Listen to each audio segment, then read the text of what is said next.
এইযোৰ খুব ধুনীয়া ৰং তাৰ লগতে এইটো ৰং ব্যৱহাৰ কৰিম মই বগা আৰু এইটো পাৰ্লৰ পিংক কালাৰ আৰু এয়া ষ্টন এইখিনি লৈ মই এযোৰ খুব সুন্দৰ কাপোৰ বনাম আৰু এনেকৈ মানে ডট দি পেলাই চিনটো দিহে লৈছোঁ কাপোৰযোৰত কেনেকৈ হেৰি কৰিব লাগে ফুলটো মই আঁকি নলওঁ মাত্ৰ মানে জোখ মাখটো লৈ এনেকৈ ডিজাইনখিনি আঁকি গৈছোঁ আৰু তাৰপিছত এইখিনি কৰি লোৱাৰ পিছতে মাজত ইয়াত ফুল দিম আৰু ফুলখিনি কেনেকৈ দিম আপোনালোকক দেখুৱাম প্ৰথমতে এইখিনি কেনেকৈ আঁকো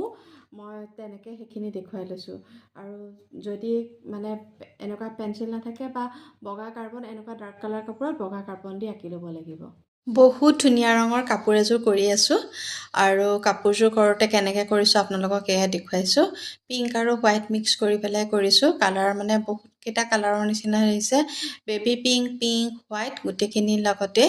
মানে কম্বিনেশ্যনটো বহুত ধুনীয়া লাগিছে কাপোৰযোৰ আৰু এয়া কেনেকৈ কৰিছোঁ আপোনালোকক এয়া দেখুৱাইছোঁ দেখিছে নে কাপোৰযোৰ কেনেকৈ কৰিছোঁ খুব ধুনীয়া লাগিছে গোটেইটো এডাল ব্ৰাছ দি কৰিছোঁ 1 নাম্বাৰৰ ব্ৰাছ দি কৰিছোঁ দুটা কালাৰ মিলাই এনেধৰণে কৰিছোঁ আৰু তাৰ পাছতে বগাত ডট দি দিছোঁ আৰু এটা ষ্টন লগাই দিছোঁ মেখেলা চাদৰ আৰু ব্লাউজৰ পিচ সম্পূৰ্ণ ৰেডি কাপোৰযোৰ একদম ৰেডি টু ৱেৰ মাত্ৰ ব্লাউজটো ষ্টিচ কৰা নাই দহি পকোৱা আছে সম্পূৰ্ণ আৰু কাপোৰযোৰ কেনেকুৱা লাগিছে কমেণ্ট এটা কৰি জনাব আৰু এইযোৰ সম্পূৰ্ণ কাপোৰ খুবেই ধুনীয়া মৰম লগা কাপোৰ আপোনালোকে কেনেকুৱা পাইছে লাইক এটা কৰি কমেণ্ট এটা কৰি জনাবলৈ নাপাহৰিব আৰু কোনোবাই ল'ব বিচাৰিলে ল'ব পাৰিব